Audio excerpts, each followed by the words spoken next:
Chapter का नाम है पुमान जात बलादिकम, चौथा भाग है। निमोनिक था SAMP 15, 8, 15, 12, मतलब पुमान जातीय में 12 योग कहे जाएंगे। सबसे पहला श्लोक नंबर 3 अंडरलाइन करो। पुमान यथा जात बलो याव इच्छन्ति स्त्रियो ब्रजेत। जात बल का मतलब होता है जब वो एडल्ट हो जाता है, शादी लायक हो जाता है। श्लोक नंबर 4, न ही जात बला सर्वे नरश अपत्य भागिनम। हिंदी देख लेनी आप, है ना। नराश चटकवतम केचितम ब्रजंती बहुशम स्त्रियम गजवत प्रसिंचति केचितम बहुगामिनम। कालयोग बलात् केचितम केचित अभ्यसन ध्रुवा केचितन प्रतन व्यंजने वृषा केचितप स्वभावता।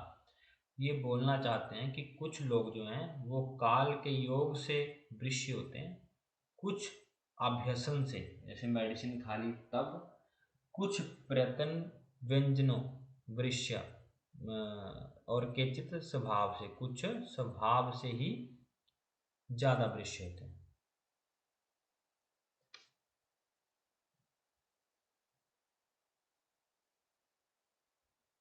नेक्स्ट का है श्लोक नंबर 9।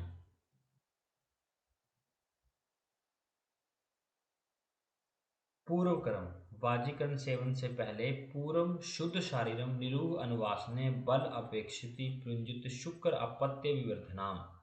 अगर अपत्य का मतलब होता है संतान, अगर संतान की कामना करनी है तो उससे पहले हमें शरीर को शुद्ध करना चाहिए, निरूह और अनुवासन वस्तुओं का प्रयोग करना चाहिए।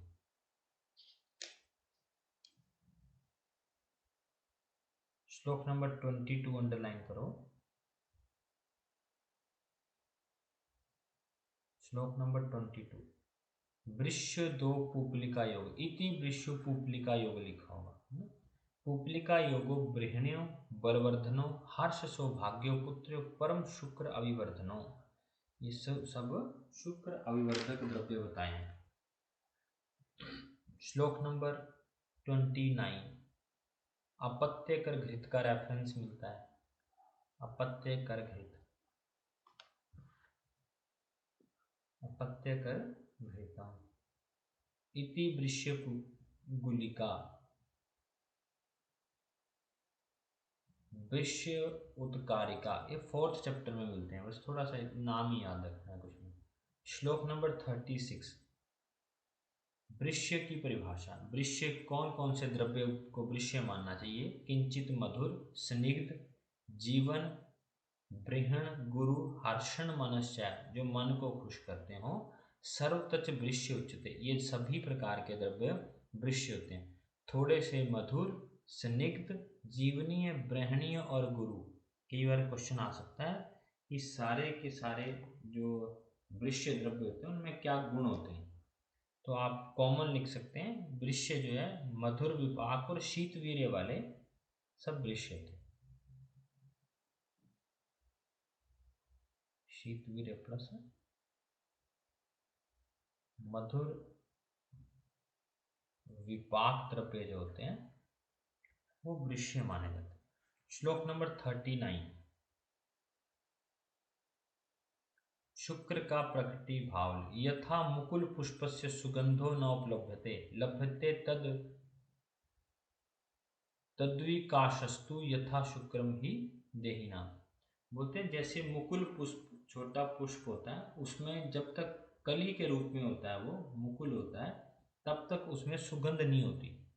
लेकिन जैसे वो खिलना शुरू होता है, बड़ा होता है, उसमें सुगंध की पहचान शुरू होती है। वैसे ही जब तक बच्चा बाल्य अवस्था में होता है तो शुक्र उसके देह में ही होता है, लेकिन प्रकट नहीं होता, पूर्व रूप अवस्था में होता है। चरक ने यहाँ पर ये सिद्ध किया हुआ है कि शुक्र जो है वो बाल्य अवस्था में रहता है लेकिन प्रकट नहीं होता, जिस प्रकार से मुकुल पुष्प में प्रकट नहीं होता। यहाँ पर आपने लिखना है चरक के अकॉर्डिंग बाल्य अवस्था में शुक्र होता है। चरक ने बाल्य अवस्था में शुक्र माना।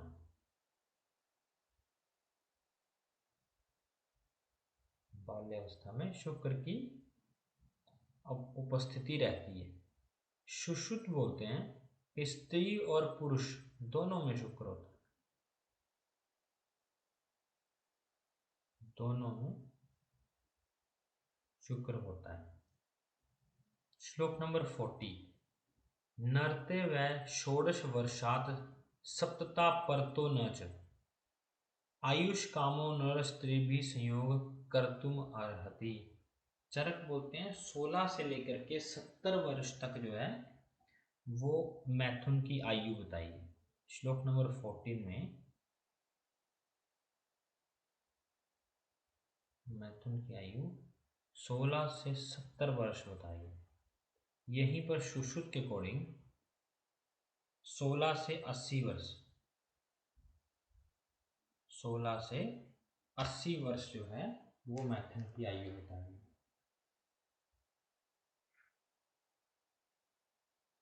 श्लोक नंबर 41। अति बालो असंपूर्ण सर्व धातु स्त्री वर्जित। बाल्य अवस्था में धातुएं संपूर्ण नहीं होती, स्त्री का वर्जित करना चाहिए। सेकंड लाइन रेफरेंस है उपशुष्यते सहसा तड़ाग इव कालजम।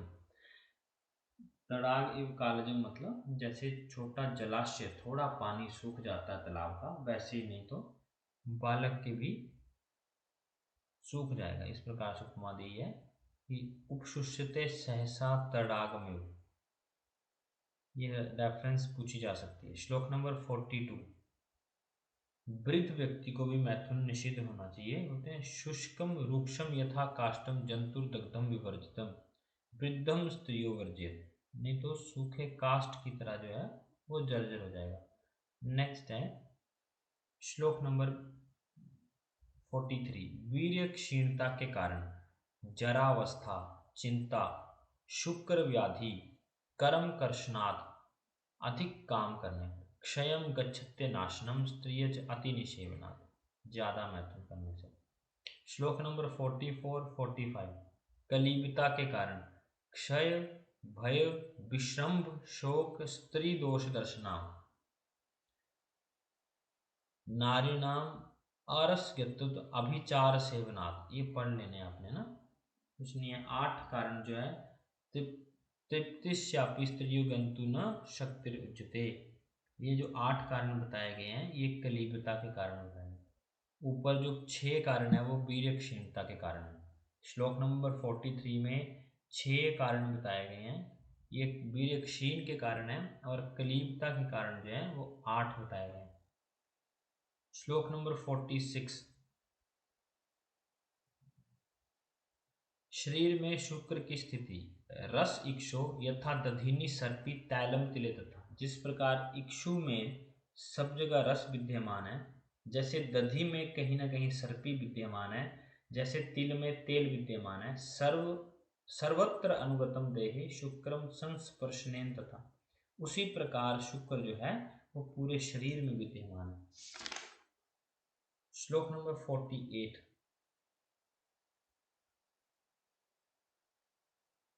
48 में देखो वीर्य स्राव के 8 कारण हर्ष, तर्ष, सर, पैछिल्य, गौरवादि। पैछिल्य को डार्क अंडरलाइन करना है, ये बोथ है, ये शुक्र का गुण भी है और दोष भी है। पैछिल्य शुक्र का दोष प्लस गुण दोनों।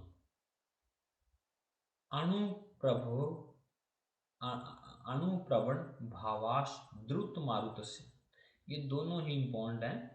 वीर्य स्राव के कारणों में वीर्य अणु प्रभाव का होता है, इसलिए प्रसेचन हो जाता है। दूसरा द्रुत मारुत से, ये इंपॉर्टेंट है। द्रुत मारुत का मतलब है वायु की शीघ्र गति के कारण, या हाँ द्रुत का मतलब यही होता है कि शीघ्र गति के कारण जो है।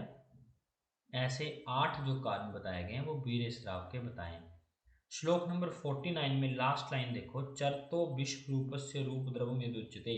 एक बार क्वेश्चन आया था, विश्व रूप का मतलब होता है आत्मा, आत्मा स्वरूप बताया है। शुक्र को शरीर का आत्मा बताई गई है। चरतो विश्व रूपस्य, जिस प्रकार से आत्मा एक पुरुष से दूसरे पुरुष में चरतो मतलब गमन करती है, भ्रमण करती है, वैसे ही शुक्र की उपमा दी हुई है ये भी रूप द्रवम विच्यते, एक रूप से दूसरे रूप में या रूप देने वाला होता है। इस तरीके से याद रखना आपने कि ये जो उपमा दी हुई या आत्मा जैसे लगने वाली ये लाइन शुक्र के लिए आती है। श्लोक नंबर 50। प्रशस्त फलप्रद शुक्र बहलम मधुरम स्निग्ध अविश्रम गुरु पिछलम।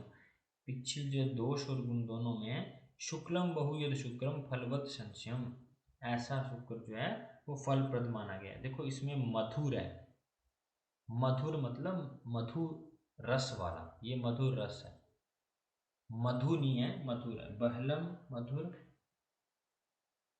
शुक्लम श्वेत वर्ण का, बहु ये वाले गुण दिए हुए हैं ना। मधुर जो है इसमें आपने लिखना है सुश्रुत ने रक्त का रस, मधुर शब्द से अपने यहाँ dt के बाद लिखते जाना है। जो मधुर रस होता है, चरक ने तो शुक्र का दिया हुआ है, सुश्रुत बोलते हैं मधुर रस जो है रक्त का रस है। सुश्रुत के अकॉर्डिंग मधुर रक्त रस है, रक्त का रस मधुर होता है। यहीं पर बागवट बोलते हैं रक्त का रस जो है वो मधुर ईशत लवण, मधुर ईशद लवण, मधुर ईशद लवण। ओज का रस, ओज रस मधु के समान होता है, वो मधुर नहीं होता, मधु के समान होता है। और शुक्र का रस मधुर होता है। ओज मधु और शुक्र का रस मधुर होता है। जब ओज को पढ़ेंगे तो एक बार उसको भी देखना दोबारा।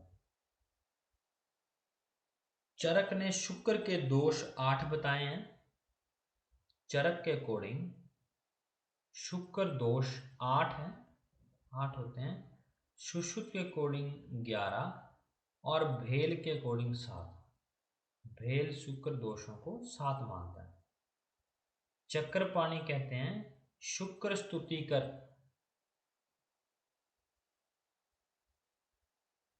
सर एक मिनट दो, हाँ जी 1 मिनट ऊपर कर दो सर। ठीक है।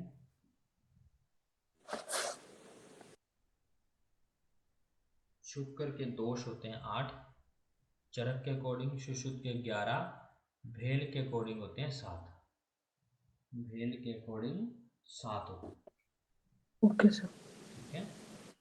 हाँ जी। चक्रपाणी के अकॉर्डिंग लिखना है शुक्र स्तुति कर संकल्प, शुक्र स्तुति कर होता है संकल्प। शुक्र वृद्धि कर माश, और शुक्र स्तुति वृद्धि कर दोनों है। स्तुति कर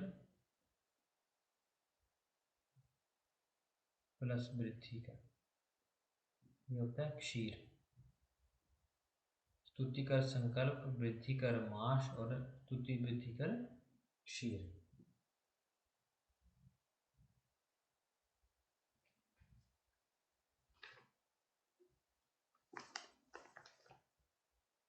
ठीक है।